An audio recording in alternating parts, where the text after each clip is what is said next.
Good afternoon and welcome to a SciAIM webinar for early careers on standing out from the crowd, how to increase your chances of landing your dream job. My name's Christy Hamilton and I look after our conferences, CPD and degree accreditation scheme. And I'm here with my colleagues who will also be presenting this webinar with me. Hello, I'm Sian Keir. I'm Professional Development Officer at SciAIM. I'm responsible for developing, planning and coordinating our professional development programme. Hi, I'm Vicky Boskill. I'm the SciAIM Member Networks Coordinator, looking after our volunteer member network committees. Hi there, I'm Saz Hayward. I'm the Assistant Membership Officer looking after student, graduate and qualifying membership applications and membership queries to do with early careers. Great, thanks guys. Before we officially begin the webinar, I'd like to mention that we do have 10 free places to give away for SciAIM student members at our upcoming autumn conference, which is on advances in ecological restoration and habitat creation. The deadline is tomorrow, so if you're interested, please could you email me on my email address at the bottom of the screen there. And if you're not currently a student member, that's okay. You can still apply if you submit an application to us within the next week. And yeah, if you email membership@sciaim.net for further information. We do also have other upcoming SciAIM webinars if you're interested. So we have one on the 7th of November, which is DNA analysis for species identification of bats and other mammals, uses and limitations. And we also have one on creating high quality habitats for the future, which is on the 28th of November. And further information can be found on the training and events area of our website. We will also be having a Q&A session at the end of the webinar, but feel free to submit questions throughout. The way to do this is there should be a button either at the top right-hand corner or the top middle, which says Q&A, and then you can just type in your question and press send. But yeah, like I said, we will be having a session at the end. So I will now pass you over to Saz, who will talk to you about what SciAIM does. So there's approximately 400 professional bodies in the UK and SciAIM is one of them. We provide a powerful voice for our members, influencing ecology and environmental legislation, policy and practice in the UK, Ireland and Europe. SciAIM sets the industry standards of competence and conduct of those who practice the professions of ecology and environmental management. Our natural environment is a vital part of a healthy planet, but it is under intense pressure. Members have a critical role to play in its protection and enhancement, and you can get involved by joining as a member. Our members appreciate new entrants coming into the sector. We have 5,000 members, so make the most of accessing these professionals. Just one or two of them could really help you and open up your career path. As you can see on the screen, they work for a range of organisations. These include government and statutory organisations, such as Natural England and DEFRA, some non-governmental organisations and charities such as RSPB and wildlife trusts. There's also science, research and academia, service-based businesses and small and large consultancies. By joining SciAIM and getting involved and making the most out of your membership, you can improve your skills and employability. For example, being a member will enhance your CV and helps you stand out from the crowd.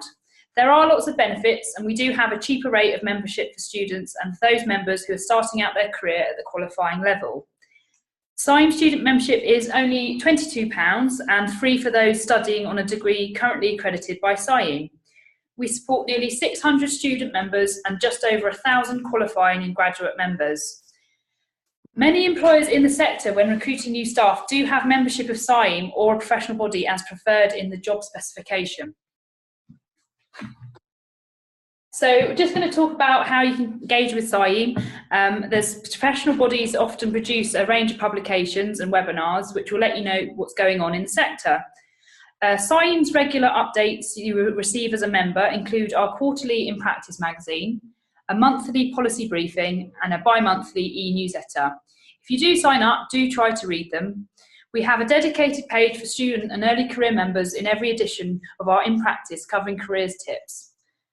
Publications promote the sharing of best practice for surveying and practice methods, covering a wide range of species and habitats. They're invaluable sources of good practice and industry guidance. We also have annual award ceremony, which celebrates and champions our members who are working on innovative projects. If you do become a member, you can put your postgraduate student project forward, and it would be a really good thing for your CV. This picture on the screen on the bottom right was one of our student project award winners, Jacob Wilmore from Anglia Ruskin University. His project was on predicting the distribution of great crested newts in the UK at local and landscape scales. All professional bodies do run 1- and 2-day conferences, and they're held all over the country covering relevant industry topics. SIEM runs a programme of national conferences a year, usually catering for up to 200 professionals, and you'll be looked after by friendly staff, so just do go along and have a chat. You can attend conferences for a heavily discounted rate as a student member, and like Christy mentioned, you can also attend for free. The picture on the left of this one is showing our student delegates who won a free place to our conference in Manchester, which was on mitigation, monitoring and effectiveness. These really are stimulating events, offering excellent opportunities for sharing knowledge and enabling you to start meeting professionals and build on your knowledge. In this webinar, you're going to hear more from Christy about recording development areas and CPD, and more from Sian about our training programme. SIEM provide networking opportunities not only at a national level, but also at a regional and special interest group level. I'm going to hand over to Vicky to tell you more about our member networks. Thanks, Saz. So, member networks, what are they? SIEM's got 2 types of member networks. We've got geographic sections that provide a local presence across the whole of the UK and Ireland. We've also got special interest groups that provide a topic-based network, and currently we've got groups covering academia, ecological restoration and habitat creation, marine and coastal, and the UK overseas territories. Each network is run by a committee of volunteers who promote SIEM's work and membership in the area. Currently we've got about 170 volunteers on the member network committees. They do this by running informal events like the ones pictured on the slide you're looking at the moment. They also get involved in policy engagement opportunities and promoting the profession to students and early career people just like yourselves. Events might include field trips, talks, workshops, seminars or presentations. So far this year they've held about 60 events across the whole of the UK and Ireland, and there'll be more to come over the autumn and winter period. So you can have a look on our website on the training pages where you'll find all the upcoming events listed if you want to check them out and see what you'd like to have a look at. You can see on the slide here we've got people out in the field looking at adders and bats and doing a bit of botanising. Also winter workshops and talks for more indoor events. So there's a whole range of things going on. The section committees will also get involved with supporting the Secretariat to hold our national conferences. Most recently we had our Welsh conference in Cardiff on the 16th of October, which was a very successful day looking at rewilding and species reintroductions. As Christy's already mentioned, we offer free student places on these conferences, so it's always worth having a look and coming along to those. Member network committees will also go into colleges and universities to speak to people about careers in the sector and how SIEM can help you. So why should you get involved really? Why are they important? Getting involved with your member network committee can help you develop your skills and your knowledge. So your studies won't tell you everything. You'll need to expand your skill set in other ways too, and getting involved in your network is one way to do that. It's not formal training, but many member network events are cheap or free to attend, especially to students. So it's a really accessible way to develop your skills. Networking, it's a word that gets mentioned quite a lot. It's really important in developing your career in the sector. But how do you go about doing that? You can get involved with your member network committees. They're a great opportunity to start meeting people who already work in the field that you want to get into. And those people might be able to tell you about important job opportunities or who's got the best volunteering opportunities going on. It's a community of like-minded people, and they're really keen to support aspiring developing ecologists and environmental managers. So even if you're not quite sure which sector you'd like to get into eventually, there'll be someone who can help you. You can check out what's coming up on the training pages of the website, and also the address at the bottom left of the screen, that siem.net/member networks will take you to some pages that will tell you what's going on across our networks. You could contribute to organising an event yourself. For example, you could get together with some fellow students and run an evening of perhaps 3 talks on your projects that could be advertised as a SIEM network event. So get in touch with your local committee and chat to them about your ideas. Our member network committees are formed of people just like you. Massively encourage anyone to join committees, particularly our student members. It looks great on your CV, and being part of a committee organising events will bring you many benefits, including things like organisational skills, logistics, people skills, negotiation, financial awareness, developing contacts and relationships with people already in the industry. It's all hugely valuable stuff. Much of this counts as continuing professional development, or CPD, which Christy is going to talk to you more about shortly. If you think you don't have much experience yet, that doesn't matter. Time and enthusiasm is much more important. So do have a look at the vacancies that are advertised on our website and just see how you can make a difference to the profession as well as to your own career development. If joining a committee just isn't for you, that's fine. Do go along to some of our events, bring a friend for some moral support, and then make some new ones while you're there. You never know, you might even meet your new future boss or a business partner. While some events may be open to non-members, member networks are primarily a benefit of membership, and only members can formally take part in the committee. So to take full advantage of all they have to offer, don't forget to get your student or qualifying membership application in, as Saz has already talked about, to unlock some of these fab career opportunities. But don't take our word for it. Let's hear from one of our current student members from our Irish section. That's Roisin Grimes. Hi everyone, my name is Roisin Grimes. I'm currently studying a part-time master's in ecology and conservation management at Queen's University in Belfast. I previously worked in renewable energy consulting for a couple of years, and then last year decided to change career paths and wanted to focus more on conservation and ecology. And so when I was doing that, I tried to get as many conversations and coffee chats with people currently working in the industry. And they all said, which comes as no surprise, when it comes to building your CV, to get as much practical experience as you could and voluntary experience. And the majority of them also said to definitely look into joining the institute in a professional body. And so that's what I did. I'm currently a student member of STEAM. I think too, when it comes to, and you'll probably have noticed this as well, when it comes to applying for jobs, almost all have at least the desirable criteria to have membership to a professional body. And I think it's a really small price to pay for having that age over other candidates, and I definitely find it useful for applying for jobs. I've been a member for just over a year now, and I've seen some really good concrete benefits out of it. I entered into a draw last year for a free student membership to the Irish conference. So I attended that earlier this year, and it was an amazing work. I found it really useful, not just for networking, but I got a lot of insight into practically implementing projects in the sector, and that was great. And I also use the online portal a lot. So they have a CPD log there. So I log any training or events or survey that I've done as I go. And it just means that when it comes to getting chartered in a couple of years' time, I don't have to go back through what I did a couple of years ago. It's all there. When I was applying for jobs, it was really useful because I could refer to that and make my application more specific to the work that they were looking for. The publications are great as well. I get access to the Practice magazine, which just keeps you up to date with what's happening in the sector. And they've got a lot of best practice guidelines on there as well. I try to get involved in the local committee and the Irish section committee. So I'm doing the likes of this webinar, and I'm helping organise the conference coming up at the start of next year. So all of those things are a great way to make the most out of your membership and have really added to my CV as well. And I think it's really worked and it's had benefits because I applied for a couple of jobs there in the past few months, and I think that having it on the CV really does give you an edge.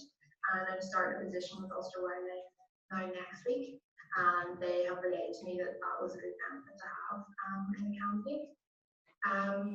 That's everything for me. If you've got any questions, I'm sure Christy wouldn't mind passing them on, and I have no problem in answering them. And thanks very much for listening. Hi everyone. Great, we hope you found that interesting. Moving on from Roisin, I'd like to talk to you about the importance of CPD, or continuing professional development. It's something you'll learn more about, especially if you are a SAYEM member. Student members aren't expected to complete CPD, however, it's good to get started and introduce yourself to it whilst you are studying. There are many types of CPD that you can start to undertake to help with your future career. This includes attending and networking at conferences and training events, watching webinars like you're doing now, volunteer work, keeping a blog or website, online research, and many more. Skills that you learn from these activities all help you with your future career prospects. And we asked employers what they are looking for, and here's a list that they came back with. This list includes, it doesn't just have to be technical skills, it does include transferable skills such as client and customer care, but they're just a few areas in which you can improve your skill set for your future career. If you are a member of SAYEM and you move up our membership ladder to graduate level, you will be given access to our online CPD tool, which will help you to plan and record your CPD and link your activities to SAYEM's competency framework. I won't go into too much detail about our competency framework, but you will be introduced to this as you go up our membership ladder, and it is available on our website on the membership area if you wanted to get a head start. I'll now pass you over to Sian, who will talk more about our training courses. So one great way that you can build your knowledge and skills as well as increase your CPD hours is by attending one of our training courses. SAYEM runs around 130 training courses each year, and they're run right across the UK and Ireland. Our courses are delivered by a suite of trainers who are experts in their field with specialist skills and knowledge to share. A large number of our courses are aimed at the beginner level, so are well suited to students, recent graduates and early career entrants. They help build the skills employers are looking for from you when you enter the sector. Our training programme includes both field-based practical courses as well as classroom courses and masterclasses which give a more in-depth exploration of the key topic. Most courses are 1 day. We do have a couple which are 2-day full courses. SAYEM members, one of the benefits they get is a greatly reduced ticket price on these training events, and attendance contributes to your structured CPD hours which are required of you as you increase through the membership levels. Our training programme is available on our website, and you can access all of our courses through the training and events section. Some of our upcoming courses that are suitable for the beginner level and taking place in the near future include those on the slide you'll now see. I've tried to cover a range of different geographic areas for you. And if you are interested in attending any of these, you can either book through our website or get in touch and we can book you on over the phone. Hopefully we'll see you at one of our upcoming training courses and you'll see just how valuable they can be. We now have a short video from Chloe Rose, who studied ecology and biogeography at Brighton University. Chloe is now a conservation officer for the RSPB, and here she shares how her work experience has been valuable in developing her career. Thanks, Emma. I firstly started out at Brighton University doing an ecology and biogeography course, also followed by a traineeship at the Natural History Museum in species identification training. So I work as a conservation officer in the South East Regional Office. My main jobs are to protect important sites for wildlife by responding to planning applications and working with local plans. I also lead on urban conservation, so I project manage the Brighton Smith Cities project.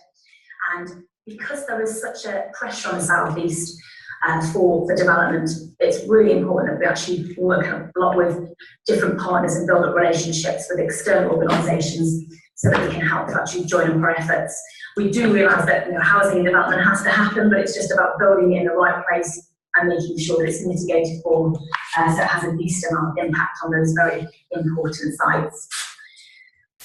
So just some ideas here of what you can do alongside your studies. My first one I put down here, when I was at uni, I attended a lot of talks and conferences. So anything in your area, I looked at places at Sussex Mammal Group, NBN conference, Sussex Biodiversity Record Centre got a few as well. And it's just a really good way of networking, which is just a bit of a fancy word for getting to know people, getting your name out there and people knowing who you are. And when you actually start going to these events, you realise it's actually quite a small network of people, and you'll bump into the same people from time to time. And just seek out as many opportunities as you can. So a lot of these events have projects and volunteering opportunities. Put your name down for whatever you can. And it's just really good to actually keep your finger on the pulse and update yourself with what's happening in the sector. Also volunteering for local wildlife charities, which I'm sure you're very familiar with. You may already do it yourself. There's lots out there that you can get involved in. I looked at the Sussex Wildlife Trust, Bumblebee Conservation Trust, bats, birds, whatever I could get my hands on really. You can take it as far as you want though. With the Bumblebee Conservation Trust, I actually just did 1 day's training with the Bumble ID. I then signed up myself for a bee walk and got my own transect together, practiced my ID skills out in the field, and then attended some of the membership meetings and the events, talked to some of the staff there, and actually got some support in running my own workshop. And lots of opportunities came from that. So I got asked to talk to primary schools, a Buckingham invertebrate group asked me to do a little talk with them. And it looks really, really good on your CV. You can learn lots of skills doing it as well. And it's just a very good way of you showing initiative, the commitment and dedication there of the subject that you're actually studying. I've also put down there keeping your options open. And what I did was actually applied for an administration job. I didn't want to be an administrator, I wanted to work in conservation, but I applied for an administration job at the RSPB and put myself forward again for anything that popped up. So I helped to manage Big Garden Birdwatch, helped out at events such as Big Wild Sleep Out, so I was working with different volunteers, took up any survey work that came about, nightjar surveying, wetland bird surveys. And also I actually organised my own swap shop event, so a clothes swap shop, and I raised funds for the RSPB. A nice sort of thing to do, to have again on your CV, and just where it shows that you're able to organise, be creative, rally up the troops and get people excited. So all that additional work really helped to my confidence when I was working out in the field, and various different skills, as well as things like organisation skills and time management, things that I could pick up on the actual day-to-day job. So my last slide is just really to give you my one bit of advice, which would be just grab anything you can. Take up any opportunity that presents itself, anything that you think would help towards your job in conservation or whatever it is that you would like to go down, and put yourself forward. I mean, I did a, thanks ever so much, creative, presents itself, anything that you think would help towards your job in conservation or whatever it is that you would like to go down, and put yourself forward. I mean, I did apply for a lot of jobs, things that I didn't think I wasn't really successful in, and I wasn't, but I continued, and the more you do, the better you get. So have faith in your own abilities, and perseverance is key. It's not easy out there, so don't give up. And try and keep track of everything you do, because it's easy to forget, especially if you've got lots of studies on at the same time. But it is a very rewarding job, and the sector is a wonderful one to work in. So good luck, and thank you for listening. That's great, thank you, Chloe. We hope you found this webinar useful, and if you know, there's other ways that you can connect with SAYIM. We're on social. We have quite a big presence on social media.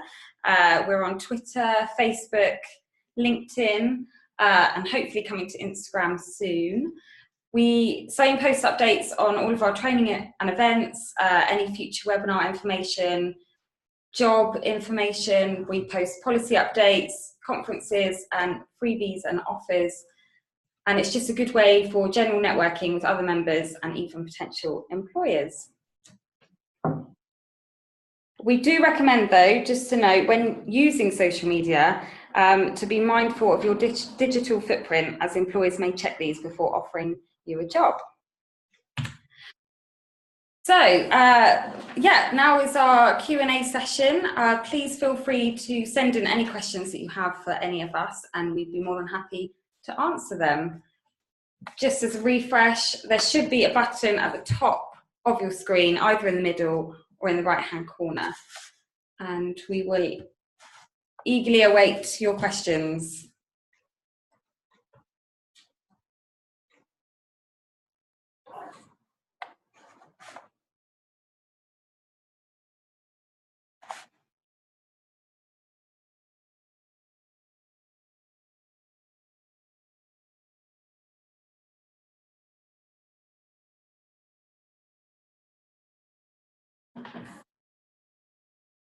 Okay, so we have a question from Holly, who says, are student members able to use the CPD tracker? And the answer is yes, they are. Even though student members aren't required to complete CPD, they're more than welcome to access the online CPD tool and, you know, have a play around and get to know the tool and how to use it. So yes, that is the answer. And if you would like to know how to access the tool, if you could drop cpd@saim.net an email and we can help you do that. Thank you, Holly.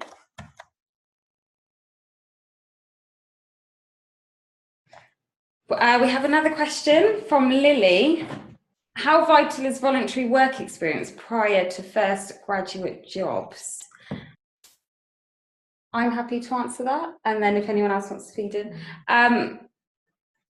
I would say it's quite important. I mean, me personally, I did volunteer after university, which has led me to get the job that I have. So I found it extremely important. If there is voluntary work experience and you're able to undertake it, I would strongly suggest that you do, and it will really help with your future career. It doesn't actually always have to be too time consuming. It could be, like Chloe sort of mentioned, some smaller things of just, you know, sort of an event attendee sort of thing, and then taking yourself off, even just voluntary, just a couple of days, because we know that your time is kind of precious. But it could just be a couple of things that you've got that, you know, it looks like you're keen. Employers will see that you actually are keen. It's extracurricular stuff that you've done, that they just see that there are more skills there. So it potentially, yeah, even if it's small, it's worth doing. Even if you've got like a conservation group at the uni that you can volunteer with if you're studying. If you're not, yeah, probably local charities like Chloe said, wildlife trusts and RSPB and Bumblebee Conservation, things like that. And it could help, so you could potentially meet people that then could help you with your future career, so it's good for networking as well. Yeah, it's just also be careful, I suppose, that you see a lot of voluntary things that there might be that look amazing and might be, you know, sort of maybe in your summertime going abroad and paying for, you know, 3 weeks to do something that's surveying, but just be careful if you're sort of paying to volunteer. Just make sure, you know, it's what you'll get from it and the skills you'll get. If you go and do these things, don't just say that you've done them on your CV. Try and actually sort of say, well, what have you learned about it? So what are those, what by doing that volunteering, what has that shown you? So yeah, you might have gone and sort of seen like helped some turtles being, you know, the eggs being laid and hatched and things, but I think you need to sort of say, well, what has that shown you in the skills, and relate it to the skills you've gained from that experience, if you know you've paid or you've not. Great, thank you. We have another question, so from Alice, what are the current skills gaps in the environment sector?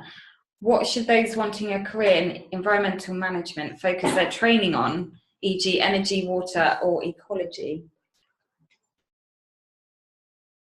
I'd say particularly in terms of what SAIM are doing at the moment, and what is the wider work is that they're looking at is potentially there's projects going on, so there's kind of big ecological scale projects like projects. So that's like cross-country sort of HS2 stuff that's going on, and we know that there potentially is more ecologists needed to do that work.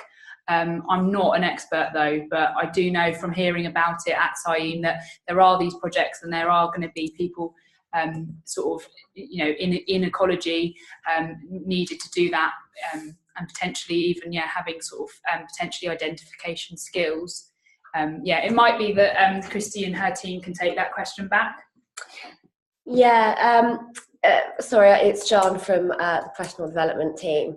As Saz has sort of already touched on, we're not aware of any specific skills gaps in the environment sector. There was a perceived perception that there was a shortage of jobs in the sector some years ago. As Saz has said, the big infrastructure projects that are going on at the moment have totally changed that, and there is a much higher demand at the moment. As I understand it, we did do a skills gap survey a number of years ago, and we're possibly considering rerunning that. So if we do rerun that, we will share the outcomes of that survey with you. And also, Christy touched on mentioning the competency framework. That's not necessarily, that's showing a lot of skills, and the competency framework is quite a complex thing, but it is useful to see the skills that are potentially needed in ecology and environmental management. So the competency framework is a good way of seeing the skills, not only that we use here at SciEM for membership and our training programme, but also for ultimately what you might need, the skills you're going to need for the sort of the jobs in the sector. Great, thank you. Another question. Hi, there seems to be loads of options for training courses in the UK, but not so much in the Republic of Ireland. Are there any plans to improve this situation for Irish members? Yes, there are. It's something that we've been aware of for a little while, and it's something that we're really looking to address. I understand that it is reflected in the membership rate, that there is a slightly lower provision of courses over in Ireland, but it's definitely on my task list. I'm working very closely with our project officer over in Ireland to get more courses set up in Ireland, and to get the key kind of core training key training courses that are delivered over on the mainland, to get those delivered over in Ireland as well. So watch this space. There will be more coming in Ireland very soon.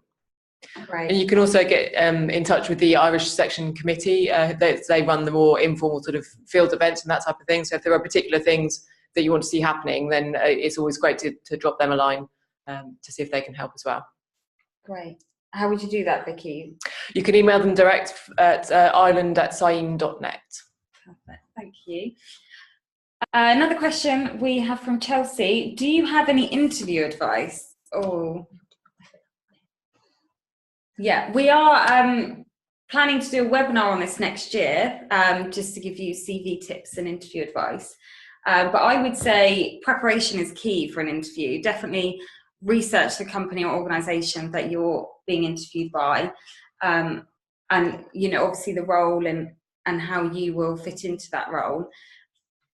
Enthusiasm. They do often ask questions at the end, don't they? So even if it's, you're going for that job, but you also might be wanting to sort of interview them, in a sense of being able to ask them some questions as well. So maybe have something up your sleeve to sort of ask about the organisation, the company, and just how many members that they might have, if it's a professional body, or if it's how many members there are of colleagues working with them or something. Just so that you look quite kind of keen, and there's some questions that you can fire back at them, because they're going to ask you stuff. That's great advice. And also just concentrating on what makes you stand out from other people. So obviously you want to see how you fit the role profile for what you've applied for, but that what can help make you stand out to be things like your volunteer experience. Going above and beyond. Yeah. Great, thank you. We have a question from Antonio. Regarding management is such a wide concept, do you cover all these aspects, or do you just focus in management related with ecology? We are kind of more ecology and environmental management focused, and the environmental management side of it is more ecology. We have got actually Sian in the room, who's a member of SciEM, and there is other professional body called IEMA. It's the Institute of Environmental Management Assessment. So we are sort of more the leading body in what we do, and that is more ecology within environmental management and the ecological side of it. Great, thank you, Saz. Another question from Johanna. Are there many graduate schemes within ecological and conservation companies, or is it more entry-level jobs? I think quite a lot of the larger consultancies do run graduate schemes, so it's worth checking out some of those. Yeah, you've got some of the you've potentially got some of the bigger companies, the larger consultancies, partly because they have actually got sort of engineers with them as well. So they do have these schemes in place. A couple off my head are just big ones like Jacobs, ACOM. So there are some, even going back to that slide that was in the webinar, there was a few on there. And just, keep an eye out, even on our jobs pages, even if you're not going to go for jobs at the moment and you've got you're just thinking about it, just keep an eye on job sites, looking at job profiles and specifications and trying to look there. Yeah, from my own experience, I know that the water sector offer quite a good range of graduate schemes, and some of them are specifically within ecology and their environment departments. So although it feels like a little bit of a diversion, there are some great grad schemes out there with other private companies as well. Great, thanks guys. Just to note, we do have our Scottish project officer listening in on the webinar, Annie Robinson. Annie, I've allowed you to talk, so if you do, feel free to chip in if you'd like to. So you should be able to talk with us. Yes, thank you. I was just saying that many of the statutory bodies, such as SNH now, offer fantastic graduate placements. It's fairly recent in the last few years, and many of those have already gone on to full-time paid employment as well. So do keep an eye on those opportunities, because they are certainly coming more and more common. That's great, thank you, Annie. So we have one last question from Lily. What different areas of employment does SIEM help support for ecology graduates? I don't know if that means potentially what I was saying about the different areas being sort of the statutory bodies that Annie's just mentioned, and sort of the charity side of it, and then maybe the sort of consultancy side. Yeah. I'm not sure if that's what that potentially would mean. Yeah, I mean, our members are made up of, lots of different areas, consultancy, local authorities, NGOs. So yeah, we do encourage different sectors to get involved with us. Yeah, if you kind of, depending on also, you might be able to go to something like a SIEM event, if it's maybe more of a conference or something, but it might be that you'll actually hear from someone, like a speaker, that you can then go up to afterwards. If they're from something that you might be interested in going into, you can then try and, catch a staff member at one of these conferences and just say, I was really interested in that talk. I've got some questions. I'm in, early career. And we would try and sort of help promote, sort of set that up in that conversation that you might be able to have maybe at something like a conference. And then like what Vicky was saying about a more of a local scale, just meeting some people. And what that just covers a lot of our makeup of our members, which do come from a lot of different areas. Yeah, definitely. I'd like to emphasise that at our conferences, we do encourage one-to-one career opportunities with our members and students. So that's definitely worth coming along to if you can. Great. Oh, we have another question. In the area of environmental science, conservation management, is an undergraduate degree enough, or is a master or further study required? I would personally say you can gain the practical experience rather than undertaking a master's after your degree. Both are probably as valuable as each other if you have the determination to gain those skills in a different way. I think increasingly employers are looking, they want to be able to evidence your competencies, which is one of the benefits of SIEM membership, is it really helps you, demonstrate those competencies rather than just having the letters after your name. So a lot of people do obviously have masters or PhDs in the sector, but that's not as relevant as it used to be. So things are changing. And try and keep stock. If you're going to be looking at maybe some job roles, and the specifications, the person's specifications for those jobs might say what's desirable, what is essential. Potentially desirable, it will be those technical and transferable skills, which will come from study, but they might also come from the additional extra sort of other stuff that you can do that isn't study. So it's really just focus on your skills as much as your qualifications. Yeah, definitely. Great, thank you everyone. That seems to be all of the questions that we have. Thank you so much for participating in the Q&A and for joining us on this webinar. We do hope that you found it useful and you'll use it whilst you're studying and beyond. We will be hosting another webinar at the same time next year, which will focus on CV writing and interview skills. So we hope to see you there. And if you have any further questions, please feel free to contact any of us and we'd be more than happy to help. Thank you again. Thank you. Bye.